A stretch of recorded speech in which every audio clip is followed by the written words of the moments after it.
Kalau buat saya sih untuk waktunya mungkin kurang tepat ya. Karena kita di satu sisi kebutuhan juga masih perlu menutup ini itu apa segala macam. Terakhir kondisinya urusan minyak goreng, sekarang pindah jadi ke BBM, nanti selanjutnya apa lagi kita nggak tahu. Kayaknya rakyat udah dibikin pusing sekali. Di pandemi ini beban pemerintah kayaknya juga udah besar ya. Kalau mereka naikin BBM, dikembalikan dalam bentuk apa nih? Kalau 600.000 mungkin masih terlalu sedikit ya kalau menurut saya pribadi. Tapi mungkin kalau targetnya pas gitu ya, mungkin 600.000 itu juga berguna gitu. Dengan harga BBM ataupun kenaikan pokok yang lain itu, dengan bantuan dari pemerintah segitu aja itu nggak bakalan cukup. Ya kalau saya sebagai pengemudi driver online sih belum setuju Pak. Soalnya ya dari tarif dasar kita sendiri belum ada kenaikan apa-apa. 600.000 tergantung kitanya, kalau dibilang kurang ya kurang, dibilang cukup ya cukup, namanya duit kan. Tapi yang sejauh ini yang saya rasakan saya belum pernah dapat gitu. Ini ada yang menarik karena hal bantalannya tadi Pak Peter kan harus tepat sasaran. Nah kalau dari catatan Pak Peter, tadi kan sebenarnya skemanya sudah banyak yang digelontorkan dan sudah mencakup puluhan juta bahkan hampir 60 juta. Silakan Pak Peter. Pakai mic Pak Peter. Ini balik lagi tadi. Pakai mic Pak Peter. Pemirsanya nggak dengar Pak Mbak Peter. Mona, Mbak Mano. Kalau saya seperti yang di awal saya sampaikan, yang menjadi pertimbangan saya utama itu adalah dampak dari kenaikan harga BBM. Bansos tidak bisa menutup itu. Ya, bansos tidak bisa menutup itu. Karena apa? Begitu BBM itu dinaikkan, maka yang terkena langsung adalah perekonomian. Inflasi melompat, daya beli akan tergerus, ya, dengan seperti yang saya sebutkan tadi. Itu langsung mengena. Kemudian mereka diberi iming-iming, cuman dikasih penutup. Ya, istilahnya saya mungkin bahasa yang sangat simpelnya adalah kebijakan BBM itu akan menggampar kita semua, nabok kita semua, sakit kita semua. Tetapi sebagian dari kita nanti akan dikasih permen. Permennya bansos. Dan bansos itu ya harus kita terbuka juga. Bahwasanya walaupun saya sependapat dengan Pak Raden tadi, ada perbaikan. Tetapi kan keluhan masyarakat. Dan yang sampai saat ini masih dikeluhkan adalah tidak tepat sasaran. Sama, kalau kita mengatakan tadi subsidi BBM tidak tepat sasaran, bansos juga tidak tepat sasaran. Ya. Jadi sebagian dari kita akan mendapatkan bansos. Tetapi dampaknya terhadap perekonomian itu tidak bisa dicegah lagi. Itu akan terjadi. Kalau dia akan menggerus daya beli, dia akan menggerus konsumsi, dia juga akan mengganggu proses pemulihan ekonomi kita. Dan harus diingat juga, kondisi sekarang ini bukan kondisi yang bisa dikatakan kondisi normal. Kita masih pandemi. Tapi pemerintah sendiri kan mengatakan kita masih pandemi. PPKM belum dicabut loh. Dan kita juga dihadapkan ketidakpastian global. Kalau yang bahasanya lembaga internasional IMF tahun 2023 gelap. Nah sekarang di tengah kondisi seperti itu, saya sependapat dari awal saya sependapat kalau kita harus memperbaiki struktur APBN kita, ya, memperbaiki mekanisme subsidi kita. Saya sependapat, tapi waktunya yang saya tidak sependapat. Saya tidak mengatakan waktu ini adalah waktu yang tepat untuk kita memperbaiki mekanisme subsidi BBM kita. Bukan waktu yang tepat. Tapi kalau nanti diolor-olor lagi, bebannya ke tahun berikutnya Pak. Yang saya maksud bukan juga tidak dikerjakan.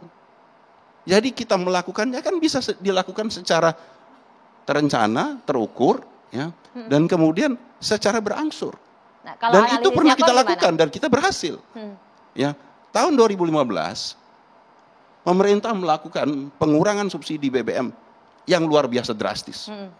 Kita tentunya masih ingat sekali keberanian Pak Jokowi waktu itu mengurangi BBM subsidi.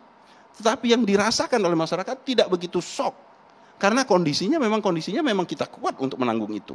Yang kedua adalah dilakukan dengan mekanisme yang saya kira gradual. Ya. Pada waktu itu ya kalau menurut saya mengikuti sekali karena saya mungkin berbeda dengan yang bapak-bapak di sini. Saya merasakan sekali yang kita pada waktu itu dari premium beralih. Dulu kan nggak ada Pertalite, Mbak Mano. Iya. Kemudian pemerintah menciptakan ada Pertalite yang menjembatani antara yang murah dengan yang mahal. Masyarakat kemudian terdorong untuk berpindah dari premium ke Pertalite. Sudah banyak sekali masyarakat kita sekarang ini yang tidak lagi premium, tidak lagi mencari premium. Mereka sudah terbiasa ke Pertalite, yang pada waktu itu tidak subsidi loh.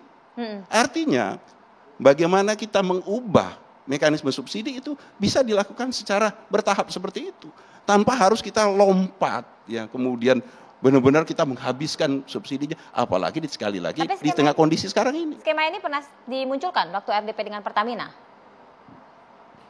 Begini, dengan RDP yang kita lakukan dengan Pertamina, kita melakukan simulasi terhadap potensi penyesuaian harga dan dampaknya terhadap perekonomian. Simulasinya kurang lebih seperti ini. Dan ini simulasi saja ya, bukan berarti bahwa ini adalah bentuk daripada penyesuaian harga yang akan dilaksanakan. Yeah. Hari ini kita melihat Pertalite per liternya harganya 7.650. Simulasi mengatakan bahwa kita naikkan hampir 30% menjadi Rp10.000. Kemudian solar 5.150 per liter menjadi 7.200. Pertamax dari sekarang 12.000 menjadi 16.000. Itu harga keekonomian itu ya. Dampaknya apa terhadap perekonomiannya? Inflasi naik kurang lebih 1,9%. Kemudian angka kemiskinan naik 0,34%, gitu. Terus ada GDP growth-nya juga terkoreksi. Nah itu dampak yang terjadi dan ini merupakan simulasi-simulasi yang kita laksanakan. Misalnya naiknya nggak 10.000 misalnya ya, dari sekarang 7.650 Pertalite-nya menjadi 9.500 atau 9.000. Dilaksanakan sekaligus atau dilaksanakan secara progresif bertahap, apa dampak-dampaknya. Saya kira itu banyak simulasi yang bisa dilaksanakan. Tetapi sekarang ini kita sudah berada di penghujung tahun yang memang penggunaan subsidinya sudah sangat besar. Kita lihat outlook ke depan tidak akan membaik menurut hemat kami ya, karena dengan adanya ketegangan geopolitik sekarang di Ukraina plus sekarang Laut Cina Selatan dengan adanya permasalahan di Taiwan, saya kira ada kecenderungan bagi ICP untuk justru naik ketimbang turun gitu. Jadi itu menambah beban. Jadi saya melihatnya sekarang dari kacamata sebagai legislator bahwa pemerintah tidak punya opsi kecuali satu, melakukan penyesuaian dan melakukan penyesuaian sekaligus, tidak bertahap karena memang bebannya sudah sangat berat.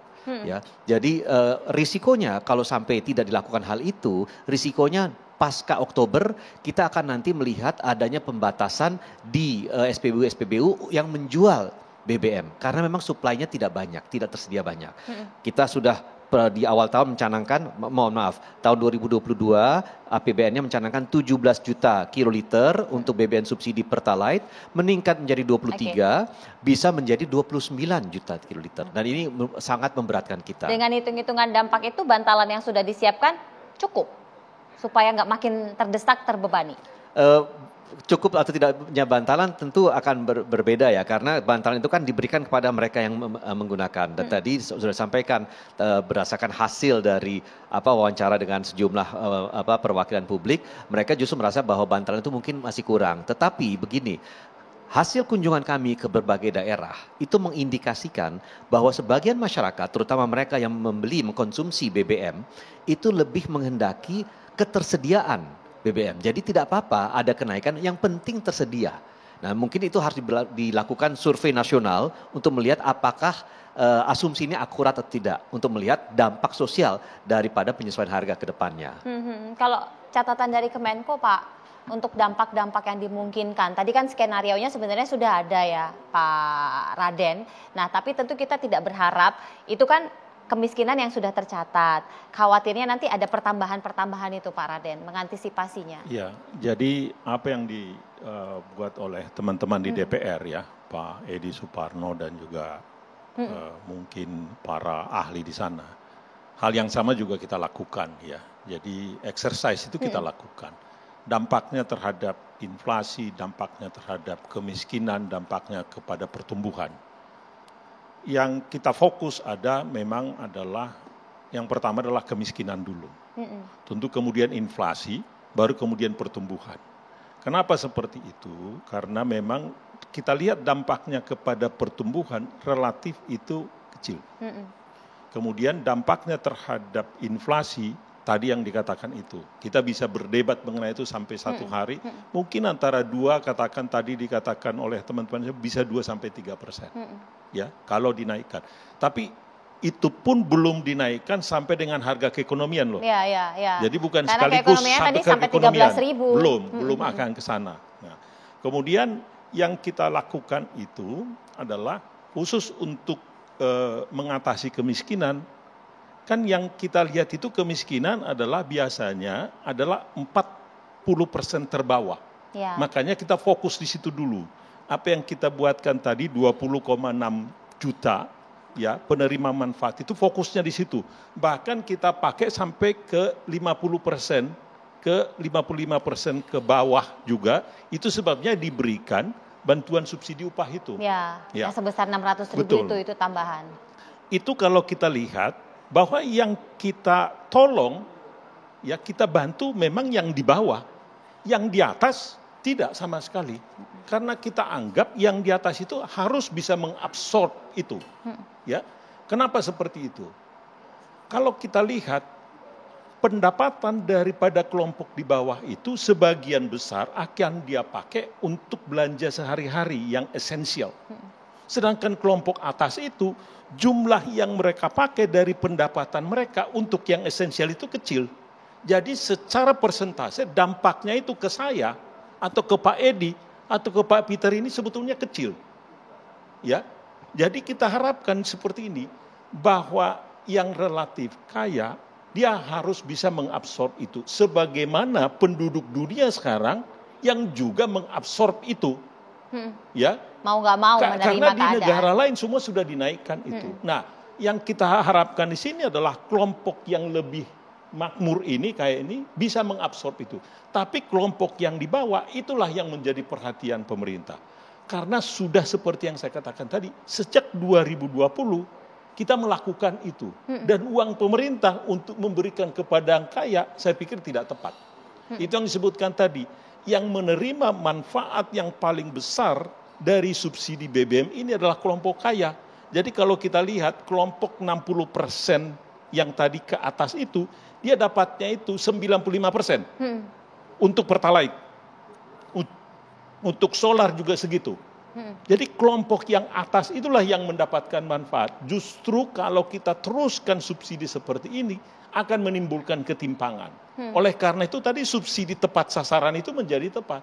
Di mana kita berikan subsidi kepada orang yang memang membutuhkan, ya, subsidi barang. Makanya harga daripada BBM-nya sendiri dinaikkan. Apakah ada jalan lain? Bisa aja ada jalan lain, tapi semuanya itu saya pikir adalah jangka menengah panjang. Misalkan kita bicara mengenai bagaimana supaya produksi energi baru itu. Cuma kan itu butuh waktu gitu loh. Kita harus melihat apa yang di depan kita. Yang di depan kita sekarang tadi itu adalah ketidakpastian politik dunia. Persoalan kan dimulai dari Ukraine dengan Rusia. Kita nggak bisa ngapa-ngapain dengan itu di luar kapasitas kita untuk mencoba mengontrol itu gitu loh. Tapi memang kita harus juga membuat rencana yang lebih menengah panjang dari sisi produksi. Jadi Pak Peter kira-kira kapan kalau misalnya mau naikin? Nah, pakai mic lagi Pak Peter. Pak Peter harus pakai mic kalau ngomong. Saya tetap seperti yang saya sampaikan tadi. Ya. Saya tidak sepakat untuk kenaikan harga BBM subsidi saat ini. Ya, kalau ke depan kemudian dilakukan secara bertahap kita merencanakan bagaimana kita mengubah skema subsidi, saya sependapat. Tapi menaikkan harga BBM subsidi sekarang ini, menurut saya risikonya terlalu besar. Itu yang saya bilang. Kita tidak bicara tentang harga BBM-nya saja. BBM-nya iya, yang sekarang ini memang dinikmati oleh sebagian besar oleh orang kaya. BBM-nya, karena yang beli BBM memang lebih banyak orang kaya. Tetapi dampak dari harga BBM subsidi yang ditahan itu adalah stabilnya perekonomian, inflasi yang rendah, itu dinikmati oleh masyarakat miskin yang sekarang ini. Yang paling banyak itu. Sekarang ini jumlah orang kaya dengan jumlah orang miskin di Indonesia banyak mana? Banyak orang miskin. Yang menikmati kestabilan perekonomian kita, inflasi yang rendah, itu orang miskin. Jadi dampak dari kenaikan harga BBM subsidi itu lebih banyak ditanggung oleh siapa? Oleh orang miskin. Bukan oleh orang kaya. Gimana Pak? Ya, begini, persoalannya sekarang, tadi sudah dikatakan, budget kita itu terbatas. Ya, kalau kita lihat dari sisi struktur dari APBN kita, 20% untuk pendidikan, 5% untuk kesehatan, kemudian untuk belanja pegawai negeri, kemudian belanja yang lain untuk bayar hutang. Kemudian kalau kita lihat itu sekitar, kalau tadi menjadi numbers yang tadi 698 triliun itu adalah untuk subsidi, berarti untuk belanja modal menjadi tidak ada. Infrastruktur tidak ada. Persoalannya kan begitu. Ini kan dari uang yang terbatas itu, mana yang kita dahulukan? Apakah tadi itu yang dikatakan oleh Pak Peter itu, apakah kita mau tidak dibangun lagi infrastruktur tahun depan atau 2 tahun lagi?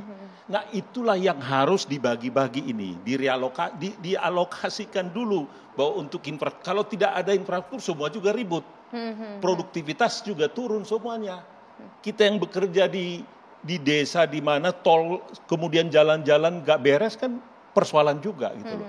Nah itulah tugas daripada pemerintah mencoba membuat realokasi itu seoptimal mungkin. Jadi bukan soal kalau kita punya tidak terbatas, ya saya setuju saja. Tapi persoalannya kan budget kita terbatas. Nah budget yang terbatas itu harus dieman-eman. Sebagian ditaruh ke sana, sebagian. Ini subsidi masih akan tetap besar juga. Iya, tahun depan. Yang 502 triliun itu sudah pasti habis. Kita hanya mengurangi sedikit ini. Justru gitu itu Pak Raden. Kita hanya mengurangi sedikit dengan menghadapi risiko yang besar. Itu yang saya maksud. Sama saja. Risikonya itu hanya persoalan risiko sekarang atau tahun depan. Menggelinding lebih besar lagi. Justru itu yang persoalannya. Kita justru menurut saya pemerintah itu menjadi bertanggung jawab manakala dia sudah melihat risiko yang akan lebih besar lagi datang ke depan. Dia melakukan mitigasi sekarang. Dia tidak berpura-pura tidak tahu mengenai itu. Justru kita melihat risikonya akan lebih besar tahun depan dan menggelinding lagi 2024, menggelinding lagi 2025 kalau tidak dilakukan ini. Nah itulah sebetulnya yang menurut saya satu pemerintah yang bertanggung jawab. Kalau dibiarkan dia tidak bertanggung jawab itu. Justru menurut saya persoalan itu akan kita bawa makin besar ke depan dan ke depan. Itu yang menurut saya tidak boleh dibiarkan. Posnya udah pas emang APBN-nya? Kalau menurut saya, ya tadi Pak Raden mengatakan APBN kita terbatas. Ya, batasnya di mana? Apakah benar kita tuh benar-benar terbatas? Beban subsidi kita dibandingkan beban kita pada waktu kita menghadapi pandemi jauh lebih besar beban pandemi. Mampu kita? Kondisi APBN yang terburuk bukan sekarang. Kondisi APBN terburuk adalah pada tahun 2020. Yaitu ketika penerimaan pemerintah turun drastis. Ya, karena memang kondisi perekonomian terkena dampak pandemi. Sementara pengeluaran pemerintah sangat tinggi. Karena harus membantu mengatasi pandemi. Itu yang terbesar. Yang mampu. Persoalannya begini. Sebentar Pak Raden. Ya, mampu kita. Sekarang pada kondisi sekarang ini pemerintah sendiri mengatakan sampai bulan Juli APBN kita surplus. APBN kita surplus. Kita ada windfall dari kenaikan harga komoditas. Dan pemerintah juga masih punya upaya untuk menaikkan penerimaan ketika perekonomian kita membaik. Jadi walaupun kita ada tambahan beban dari kenaikan beban subsidi, tetapi penurunan beban dari masalah pandemi itu juga ada. Dari sisi lain, ya penerimaan juga kita ada mengalami kenaikan. Jadi menurut saya kalau mengatakan beban APBN kita adalah yang terburuk sekarang ataupun tahun 2023, saya tidak mengatakan, saya tidak sependapat itu. Pak Raden akan jawab dan lanjutkan saat lagi, tetap bersama kami.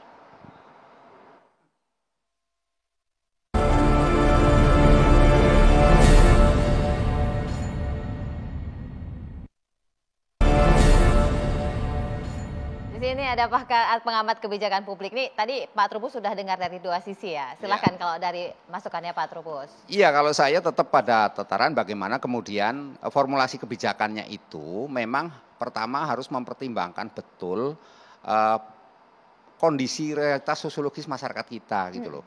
Artinya ketika kebijakan ini mau diterapkan gitu, mau diterapkan akan naik, itu tadi sudah banyak disampaikan, tapi itu kan baru berupa wacana yang publik itu tidak banyak tahu gitu loh. Maksudnya supaya publik itu tahu. Jadi jangan hanya sekedar itu gimmick, seolah bahwa ekonomi kita kondisinya sekarang lagi naik, tumbuh 5%, tapi kenapa tiba-tiba BBM naik kan gitu, masyarakat itu kan nggak ngerti gitu loh. Jadi itu harus ada semacam komunikasi publik yang baik. Kemudian ada informasi publik juga yang terus-menerus, di satu sisi juga ada edukasi publik yang terus-menerus juga gitu loh. Jadi masyarakat itu dibuat tahu, itu yang pertama. Yang kedua, ketika kita melihat ada perdebatan ini, yang ada itu publik hanya melongo gitu. Apa sih maksudnya gitu. Nggak ngerti kan, mereka publik melihat bahwa yang namanya BBM naik itu adalah menyebabkan mereka itu susah. Susah dalam apa? Karena semua harga jadi mahal. Mulai dari komoditi sampai ke pangan. Itu semuanya mahal semua. Bayangkan kalau seorang yang namanya penjual warteg, itu sulit sekarang. Kalau itu mau tiba-tiba naik nih, BBM-nya naik dari 7.800 ke 8.000 ya, ke 10.000. Sudah jelas itu inflasinya naik jadi 9%, tadi disampaikan 9%, 8-9%. Maka kemudian masyarakat nih, pedagang ini mau bagaimana? Warteg ini mau naikkan berapa? Kalau dia naikkan tinggi, pasti pembelinya habis. Nanti, gitu nah, kemudian yang ketiga menurut saya, apa yang disampaikan oleh pemerintah terkait dengan tadi BLT, kemudian ada juga untuk upah, itu bantuan upah, itu juga dianggap oleh publik hampir semuanya tidak mencukupi untuk apa gitu, karena selama ini semua harga sudah pada naik semua gitu loh. Itu yang harus diedukasi ke publik bahwa itu hanyalah merupakan supporting, cuman sampai kapan? Nah ini publik kan harus tahu, karena semua harga sudah terlanjur naik semua. Kita kan jujur saja yang ditunda itu hanya kemarin soal tarif ojol. Itu aja, yang lainnya kan enggak, tetap aja semua naik semua. Dan ini sekarang semua komoditi, baik telur, baik apa, malah telur itu lebih mahal dari ayamnya sekarang itu. Jadi ini kan situasi yang harus dilihat. Jadi kita makan yang mana dong Pak? Ya makan yang mana kan itu. Jadi situasi itu menurut saya yang harus diperhatikan. Kalau kita ngomongin formulasi belum, memang mengapa, iya saya tahu rasional kebijakan publik itu teorinya harus mengandalkan yang namanya ketergantungan, ada yang namanya kausalitas, sampai ke tapi dampak-dampak yang namanya publik itu nggak pernah dilihat gitu loh. Jadi itu yang penting Mbak. Jadi yang lain adalah melakukan bagaimana kemudian budaya publik itu harus diperhatikan juga. Bahwa budaya kita itu selalu dihadapkan ketika ada BBM naik ataupun harga-harga naik, yang ada itu adalah masyarakat itu panik. Ya kan, masyarakat itu makin cemas gitu aja Mbak. Jadi yang penting di situ. Itu Pak. Pak Edi silakan. Ya, saya pertama melihat bahwa kembali lagi ke tadi, opsi untuk tidak menaikkan harga, tidak melakukan penyesuaian harga itu ada dampaknya. Ya, opsi menambah subsidi ada dampaknya juga. Nah, sekarang ini kita harus melihat bahwa kalau kita menaikkan harga atau tidak menaikkan harga, membiarkan seperti ini, pemborosan tetap terjadi. Publik yang tidak berhak tetap menikmati subsidi BBM, akan terjadi pemborosan. Ya, jadi menurut hemat kami semuanya ada konsekuensinya. Kalaupun sekarang ada penyesuaian harga tidak akan mencapai tingkat keekonomian. Artinya apa? Masih harus nombok lagi, masih harus ada subsidi lagi untuk itu, tambahan subsidi dan kompensasi harus ada lagi gitu. Jadi persoalannya banyak. Tadi Pak Raden Pardede mengatakan ya kalau kita tidak mau naikkan harga ya kita nanti ngutang lagi. Itu juga nanti akan rame kalau hutang. Jadi nanti dipikir bahwa ucapannya akan bahwa ya negara ini, pemerintah ini hanya gemar berhutang gitu ya. Nah, saya merasa bahwa pada saat ini kita sudah meskipun hutang, level of debt kita masih manageable ya, dan pengelolaan cukup baik, cukup prudent, tetapi menaikkan hutang itu selalu mendapatkan persepsi negatif dari publik ya. Saya mengatakan hal itu bukan karena sekarang partai saya bergabung dengan pemerintah, tetapi menurut saya sekarang ini adalah kebijakan yang baik dilakukan oleh pemerintah. Itu kebijakan yang tepat. Betul gitu. Tetapi kembali lagi ya, segala sesuatu itu harus ada keputusan dan segera putusannya. Pak Raden harus segera, tapi revisi Perpresnya kapan Pak Raden? Ini kita tunggu-tunggu ini. Silakan Pak Raden, closing statement terakhir dari Pak Raden. Kalau revisi Perpres kan di politik gitu. Artinya saya tidak bukan tugas saya itu artinya, tapi usul itu bagus. Itu adalah dalam rangka revisi Perpres dalam rangka membuat penyelesaian daripada subsidi ini lebih terstruktur ke depan. Itu setuju itu. Nah, yang di depan mata itu adalah yang tadi, yang Iya, kita iya. lakukan tadi, yang kita lihat sekarang ini. Yang menurut kami adalah Oke.